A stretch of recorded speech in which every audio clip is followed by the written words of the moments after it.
Bonjour. Aujourd'hui est un autre jour. Aujourd'hui, dans cette vidéo, nous allons parler des vergers, de la création des vergers, comment rentabiliser son verger. Aujourd'hui, plusieurs personnes m'ont posé la question. Job Camden, tu nous as parlé de près de 30 000 pépins de pépinières d'oranger que vous avez mis à l'est du Cameroun. C'est vrai. Vous avez parlé aussi de comment faire un verger, comment lancer sa culture d'arbres fruitiers, que c'est une culture sérieusement rentable. Et oui, c'est vrai. Mais je ne sais pas comment peut-on réussir à vraiment gagner de l'argent grâce à ce verger-là. C'est à cette préoccupation que nous allons répondre dans cette vidéo aujourd'hui. Pour ceux qui sont de passage sur cette chaîne, je suis Job Camden, je suis répétiteur de profession, enseignant de formation. Actuellement, je suis dans la ville de Yaoundé, au centre du Cameroun, capitale politique du Cameroun. Bon, en fait, je suis de passage pour retourner à l'est du Cameroun, où il y a mes plantations, où nous faisons aussi beaucoup d'expériences, où il y a mon champ sémencier, mon champ expérimental. Aujourd'hui, je voudrais attirer l'attention de ceux qui veulent se lancer dans les vergers ou dans les arbres fruitiers de façon générale. Et avant de continuer, je voudrais aussi attirer l'attention, je vais vous montrer comment faire pour que vous ne puissiez pas perdre. Parce que vous savez, lorsque vous lancez un verger, pour la plupart du temps, les arbres fruitiers, il y a certains arbres fruitiers qui font ce qu'on appelle la production par alternance, c'est-à-dire ça produit cette année-ci et l'année prochaine ça ne produit pas, ça ne produit l'année prochaine et ainsi de suite. Comment remédier à cela? Comment résoudre ce problème d'alternance de culture, surtout en ce qui concerne les arbres fruitiers? C'est ça qu'on va parler aujourd'hui dans cette vidéo aussi. Donc, je voudrais attirer l'attention des personnes qui se lancent dans les vergers n'importe comment. Il ne s'agit pas de produire pour produire. Il s'agit de bien s'informer, de bien se renseigner avant de se lancer. On vous a dit par exemple le bitacolaitier est rentable, c'est vrai. L'avocatier est rentable, c'est vrai. Le safoutier pour le prunier est rentable, oui. Rossoler est rentable, oui. Oranger, mandarinier, oui, c'est bien rentable. Mais comment gagner sérieusement l'argent? Parce que je vais prendre un exemple, vous faites lancer vos avocatiers. Si vos avocatiers produisent au moment où tous les autres champs d'avocatiers produisent, je pense que vous n'avez pas trop gagné, vous n'avez pas gagné quelque chose. Et je voudrais attirer votre attention sur ce que vous pouvez faire pour mieux gagner. Il y a ce qu'on appelle les arbres qui produisent tardivement, c'est-à-dire les arbres tardifs et les arbres précoces. Les arbres fruitiers tardifs et les arbres fruitiers précoces. Donc, je vais attirer votre attention sur ces variétés-là, qui sont tardifs et des variétés qui sont aussi précoces. Les variétés précoces, ce sont les variétés qui produisent souvent avant la production générale de tout le monde, c'est-à-dire des arbres fruitiers qui produisent naturellement. Et les arbres tardifs sont ceux qui produisent après, c'est-à-dire qui vont produire après, bien après. Donc c'est de ça qu'on va parler aujourd'hui dans cette vidéo. Vous devez savoir une chose, je vais prendre un exemple simple. Vous devez savoir que sur les différents types de variétés, les différentes variétés d'avocatiers, par exemple, il y a les variétés qui sont précoces, il y a les variétés qui sont tardives, il y a les variétés qui sont moyennes. Les variétés qui sont moyennes sont les variétés qui produisent naturellement, c'est-à-dire qui produisent au moment où tous les arbres, c'est-à-dire qui produisent au moment où tous les arbres fruitiers produisent normalement. Et il faut connaître la période de production, comme actuellement c'est à l'heure-ci, depuis le mois d'avril, mais les avocats ne sont pas chers. Et ça va aller comme ça jusqu'en août. Et après ça, les prix vont remonter. À partir d'octobre, septembre, octobre, les prix des avocats vont commencer à regrimper. Et c'est donc comme ça qu'on va se retrouver, par exemple, avec les sacs. Actuellement, le sac d'avocat, vous pouvez avoir 10 000. 10 000 francs, bande neuf, L9. Or, à partir du mois de décembre, novembre, décembre, vous pouvez avoir le même sac. Il va coûter 40 50 000. Mais comment donc faire pour produire son avocatier, par exemple, pour avoir la production au mois de novembre, décembre, lorsque le prix est le plus élevé? Comment? Il s'agit donc de choisir une variété. Il suffira simplement de faire donc le choix d'une variété qui est précoce ou d'une variété qui est tardive. Si c'est une variété qui va produire par exemple à partir du mois de septembre, octobre, tout ça comme ça, c'est une variété par exemple tardive. Et là par exemple, on peut regarder sur les périodes de production pour savoir est-ce que il s'agit de Nixon, est-ce qu'il s'agit de par exemple quel type d'avocat produit par ce moment-là. C'est la même chose aussi avec les orangers. Il faut savoir qu'il y a beaucoup de variétés, il y a plus de 20 variétés d'oranges qui sont produites au Cameroun.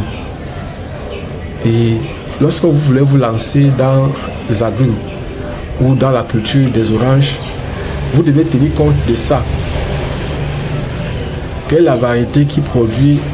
On parle soit de la contre-saison, si on peut dire comme ça. Quelle est la variété qui produit à contre-saison, pendant la contre-saison? Parce qu'il faut savoir une chose, c'est qu'il y a toujours les variétés qui produisent à contre-saison, toujours. Vous devez vous renseigner là-dessus. Donc ne vous lancez pas aveuglement dans la production des arbres fruitiers et vous regrettez après. Ne vous lancez pas. Renseignez-vous toujours sur la variété qui produit à contre-saison, soit des variétés qui sont précoces, soit des variétés qui sont tardives. Et faites tout pour avoir donc des variétés qui sont aussi sucrées. J'avais dit dans une vidéo que moi je m'étais renseigné au niveau de Yaoundé ici, et les vendeurs d'oranges m'ont fait comprendre que pendant 10 mois et demi, les oranges vendues au niveau du Cameroun sont les oranges importées du Nigeria. Mais je voudrais attirer l'attention des Camerounais ou des autres Africains sur ce problème-là, parce que il suffira seulement que Aliko Dangote, qui est l'un des mastodontes en Afrique, qui crée des entreprises de transformation à tout moment, peut se décider de créer, donc, comme il a fait pour la tomate, il peut se décider de créer une usine de transformation de jus d'orange. Et là, les oranges ne pourront plus facilement quitter du Nigeria pour le Cameroun. Et que va-t-on faire pendant les 10 mois et demi de pénurie au niveau du Cameroun? Comment va-t-on ravitailler le Cameroun en orange durant les 10 mois et demi là? C'est donc la raison pour laquelle, lorsque vous voulez vous lancer, cherchez à avoir le maximum d'informations sur les périodes de production, sur la production à contre-saison. C'est-à-dire, voilà par exemple le conseil que je peux vous donner en ce qui concerne la production des arbres fruitiers. Production des vergers, c'est-à-dire que vous voulez vous lancer, faites tout pour avoir ces informations-là, parce que franchement, c'est une chose pertinente et personnellement, je me dis, en faisant cela, vous pourriez être capable de mieux gagner, de bien gagner. Bon, je vais profiter aussi pour répondre à une autre question. Est-ce qu'il est préférable entre les plants greffés et les plants qui produisent naturellement? Qu'est-ce qu'il faut choisir? Je ne veux pas vous cacher, personnellement, je préfère vous demander de chercher à greffer vos plants. Cherchez à greffer vos plants parce que la production naturelle, vous n'êtes pas sûr de la qualité des fruits. Ça peut vous donner de très petits fruits, alors que le volume, vous faites être intéressé par le volume, par exemple, soit de certains oranges, des avocats, ou bien bref, la qualité organoleptique, c'est-à-dire la façon dont ça dans la bouche, tout ça comme ça, le goût dans la bouche, c'est vraiment important. C'est la raison pour laquelle personnellement je conseille beaucoup de greffer. Parce que n'oubliez pas, pour ceux qui ne savent pas, je vais vous donner les techniques pour faire en sorte que vos plantes produisent rapidement. C'est-à-dire que ce soit les orangers, que ce soit les avocatiers, que ce soit vos arbres fruitiers, à partir de 3 ans, même si vous voulez une production naturelle, vos arbres fruitiers vont commencer à produire, que ce soit les avocatiers, même si ce n'est pas greffé, je précise bien, même si ce n'est pas greffé, à partir de 4 ans, peu importe le type d'arbre fruitier. Je ne sais pas que ce soit greffé ou pas. Mais le conseil que je donne, c'est que si on veut faire un verger pour gagner de l'argent, un verger commercial, le conseil que je donne, c'est de tout faire franchement pour utiliser les plants greffés. Parce que c'est pas la blague qu'on est en train de faire, on est là c'est un business qu'on est en train de lancer. Ce n'est pas, si peut-être c'est pour consommer, c'est peut-être la consommation familiale, on peut comprendre que peut-être on puisse laisser les arbres produire naturellement. Mais si c'est pour gagner de l'argent, on doit utiliser les plants greffés. Parce qu'on doit faire le choix. Maintenant, comment faire alors pour que sa plante produise vite? Ou c'est la même chose que quand on veut qu'une plante produise vite. C'est la même chose que lorsqu'on veut lutter contre l'alternance. Parce que vous savez, lorsque vous lancez parfois, vous pouvez lancer 200, 400. Vous pouvez mettre 400 par exemple, safoutier ou manguier ou goyavier ou mandarinier ou oranger ou avocatier ou bref. Et sur les 400, il y a 300 qui sont alternants, c'est-à-dire qui produisent l'année, si l'année prochaine ça ne produit pas, l'année prochaine ça produit. Comment remédier à cela? Comment faire en sorte que vous ne puissiez plus avoir ce genre de choses? C'est ce qu'on appelle la taille. Il faut tailler les arbres fruitiers. Bon, en fait, ce qu'il faut savoir, c'est que de façon générale, avec les arbres, lorsqu'ils ne produisent pas, c'est-à-dire qu'il y a un arbre qui a fait peut-être 5 ans, 6 ans, 7 ans, qui ne produit pas encore, vous voulez pousser cet arbre-là vite produit, vous taillez l'arbre-là. Dès que vous taillez, l'arbre aura l'impression que vous voulez la tuer. Et si elle a cette impression que vous voulez la tuer, elle va chercher à se reproduire pour survivre. Et là, par exemple, vous profitez directement. Je vais vous raconter une anecdote. J'ai mon petit frère direct. Bon, en fait, il y avait un avocatier dans le champ au village qui avait déjà près de 8 ans. Ça ne produisait pas. Il n'avait jamais produit un seul fruit. Et il avait amené un ciel pour abattre et qu'on transforme ça en bois parce que ça encombre le champ pour rien. Et le ciel arrivé, il a démarré la tronçonneuse, il a blessé légèrement et le moteur s'est arrêté. Il a blessé légèrement l'avocatier et il y a eu panne. Quand il y a eu panne, donc maintenant il est rentré et il n'est plus jamais revenu au champ.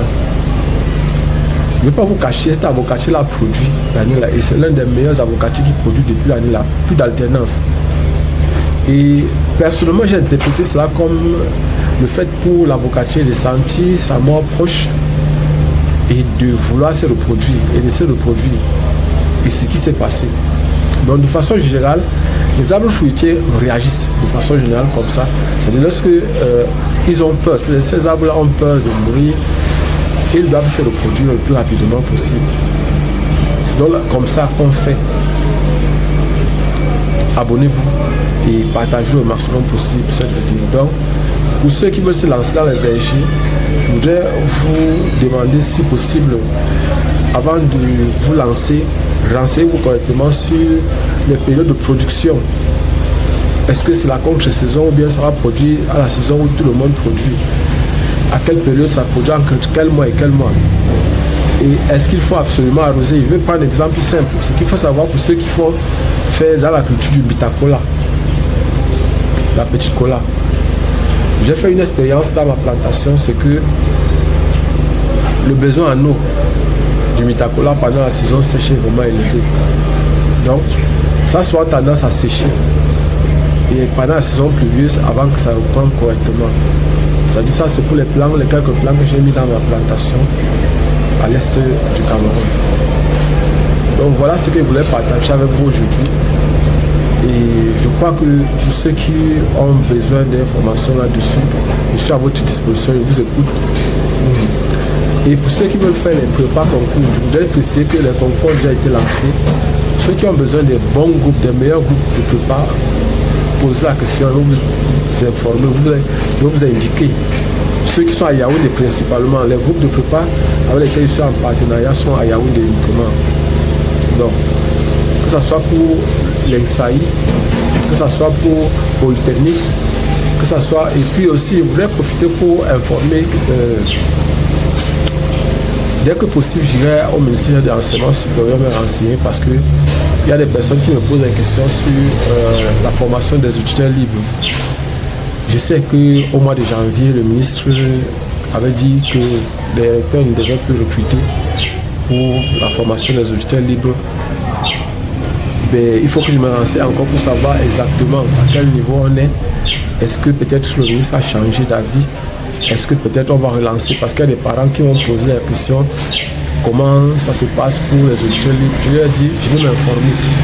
Je ne peux pas prendre les informations n'importe où. Il faut que j'aille à la source. Je vais aller au ministère d'enseignement supérieur dès que possible. Prendre les informations là-dessus. Pour ceux qui ont besoin des documents de prépa concours, que ce soit Polytechnique, École normale supérieure,